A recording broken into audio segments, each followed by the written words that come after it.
Voilà, alors je suis aujourd'hui avec Gaëtan Faussaire, ou Fauquer, je ne sais jamais le prononcer, il corrigera. Tant pis.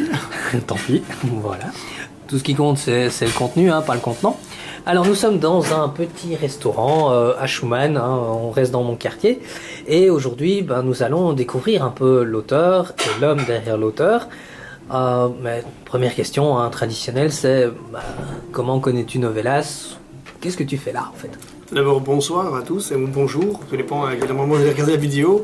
Pour répondre directement à la question de Stéphane, comment je connais Novelas, nous nous sommes rencontrés à la Sabam. C'était très agréable, très sympathique, c'était très chouette parce qu'on parlait de livres érotiques.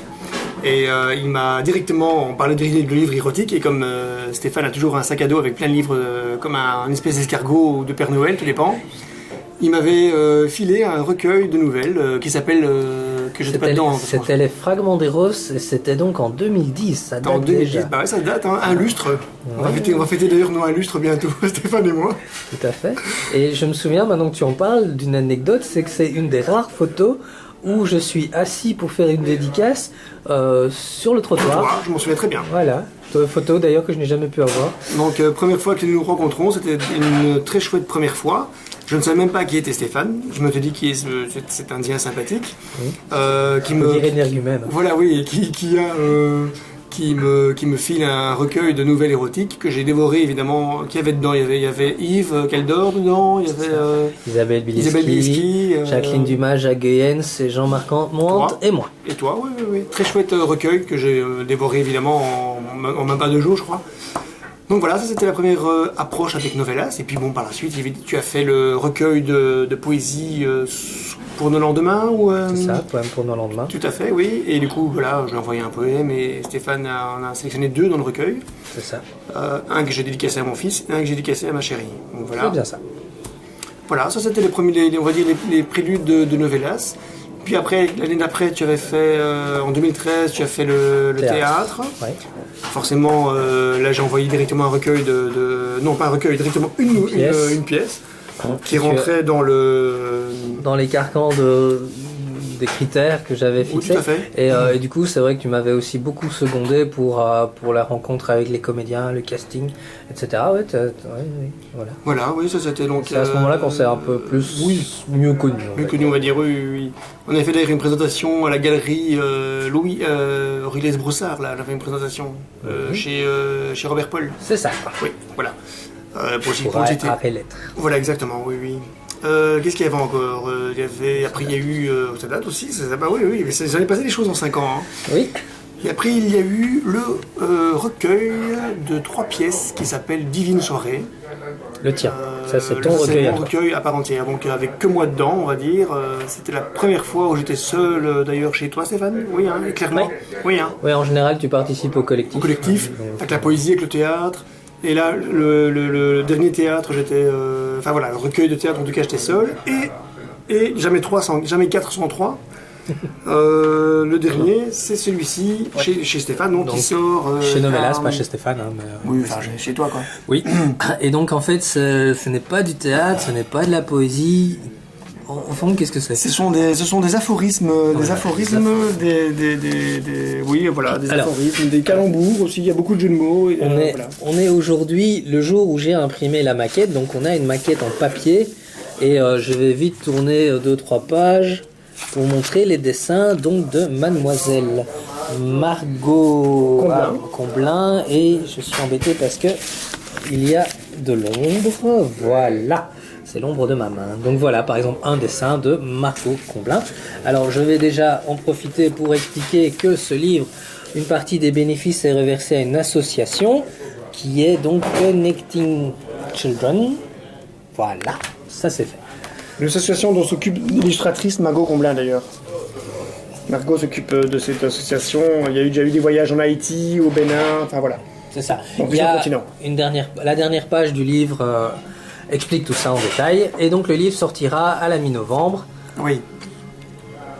Donc je serai présent aux foires du livre de Uccle, de Mons, voilà, en tout cas pour 2015, parce qu'il y a celle de Liège, tu l'as fait, Stéphane? Je sais pas. Celle de Liège, je sais qu'il y a une... Non, tu l'as fait pas.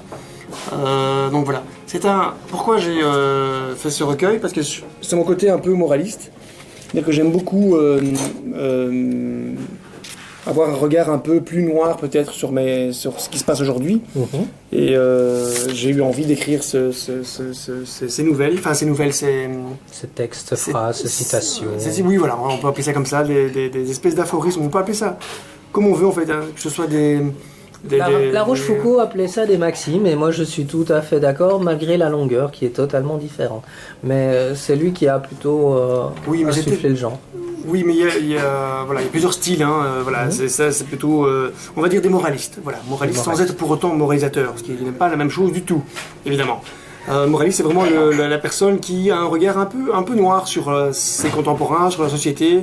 Je crois qu'aujourd'hui, avec l'actualité, c'est pas difficile d'avoir un regard un peu noir, parce que j'aborde des thèmes qui sont tout à fait d'actualité, comme les banques, comme on va regarder la table de matière d'ailleurs. Des matières assez explicites. Oui.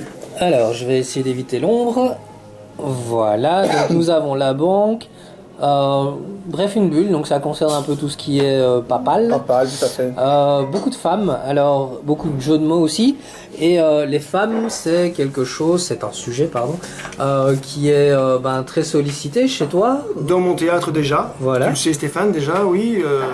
J'ai eu l'occasion d'écrire à ce sujet. Tout à fait, oui, merci.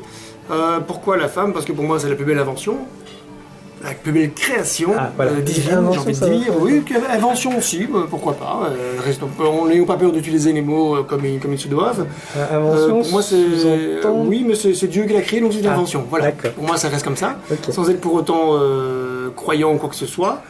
C'est une création divine, et je le pense sincèrement. Donc voilà, beaucoup sur la femme. J'aime beaucoup les auteurs qui ont beaucoup écrit sur les femmes. Des auteurs qui peuvent paraître, d'un premier regard, peut-être un peu misogyne, mais je vais plus profondément que ça, et je me dis que la misogynie n'est vraiment qu'une couverture pour un petit clin d'œil sympathique auprès de la plus belle création divine. Et voilà, mes maîtres sont Sacha Guitry, évidemment Oscar Wilde, tous ces gens-là. Forcément, on retrouve un peu, sans pour autant me prendre pour eux, parce que ça c'est inatteignable, mais on retrouve un peu tout ça, je pense, dans le sarcasme, dans le fond de ce que je perçois, tantôt chez la femme ou tantôt chez l'homme d'ailleurs. J'ai pas envie de lire un extrait maintenant, j'ai pas envie de lire quelques extraits. Non, je crois que pas le but non plus. On va réserver ça pour les salons. Pour les salons, et au salon je ferai quelques lectures si l'occasion se présente. Je pensais plutôt à la soirée du 17 novembre où par exemple, là ce sera à Liège. Voilà, c'est poétique, donc ça s'y prêtera peut-être mieux qu'un salon où à part si tu fais comme moi et que tu harponnes les gens qui passent, ce sera un peu plus difficile d'avoir un moment en fait. Pas mon style, chacun son style. Ça c'est le style Novelas, le style Stéphane. C'est pas mon style. Moi je suis plus du genre à me planquer. Je suis pas pour rien, je suis auteur de théâtre. Je me planque derrière les comédiens pour leur donner mes mots à travers leur bouche. Voilà. On abordera la question du théâtre et de la mise en scène dans la deuxième partie. Très bien, évidemment. Pour finir avec Le Noir me va si bien, pourquoi ce titre? Tout simplement parce que ce titre reprend évidemment, comme j'ai dit tout à l'heure, le côté un peu moraliste qui est en moi. Je reste à ma place, je ne me prends pas pour Vauvenargues ou Jules Renard pour parler de... Parce que tout à l'heure Stéphane a parlé évidemment de personnes comme La Bruyère ou comme Rochefoucauld. Moi j'ai plutôt une préférence pour ceux qui sont beaucoup plus actuels comme Cocteau, qui est pas spécialement connu pour ça, mais qui quand même, quand on creuse, on voit qu'il a énormément d'aphorismes et de jeux de mots et de citations qui lui sont propres. Oscar Wilde, évidemment, ça c'est un de mes dieux. Sacha Guitry. Et Jules Renard, qui a un journal extraordinaire que je conseille vivement de lire. C'est vraiment, pour moi, c'était pendant des années vraiment un livre de chevet. Il a vraiment écrit des choses assez justes sur son époque, et c'est ça pour moi le vrai moraliste, c'est celui qui vraiment écrit et comme un peintre qui capte vraiment ce qui se passe dans son époque. Voilà, moi c'est ça le moraliste. On avait aussi évoqué un peu avant dans la conversation les humoristes. Tu aimes beaucoup Coluche, Desproges. Oui. Ça se rapproche aussi ou pas du tout en fait? Oui, je trouve aussi qu'il y a une pour moi Desproges, malheureusement il est parti beaucoup trop tôt, tout comme Coluche d'ailleurs. Mais pour moi Desproges c'est moins connu du grand public, je veux dire, mais quand même. C'est une autre génération. C'est une autre génération aussi, mais pour moi Desproges il avait vraiment une plume acerbe et juste sur son époque. C'était vraiment quelqu'un qui avait un œil vraiment qui pointait là où ça faisait mal, et ça faisait du bien, parce qu'il avait vraiment ce côté qui pointait vraiment là où ça faisait mal, et il donnait à réfléchir. C'est ça aussi qui est intéressant pour ce genre de personnes, c'est que ces gens non seulement étaient provocateurs, certes, mais ils donnaient à réfléchir. Ça, c'est pour moi le vrai moraliste en tout cas de son époque. C'est pour moi... Alors on va terminer sur cette partie-ci. Bon, ton actualité, on la connaît, c'est aussi ton futur. La sortie. Pour l'année prochaine, au sein de Novellas, on aura un recueil collectif de poésie, donc je suppose que tu y participeras. En tout cas, je vais donner au comité de lecture mes poèmes, on verra ce que ça va donner, évidemment. Ce sera plus large, et donc en poésie, j'essaie toujours d'avoir le maximum de personnes. J'inviterai l'éditeur au restaurant, ça fait toujours histoire de graisser la pâte.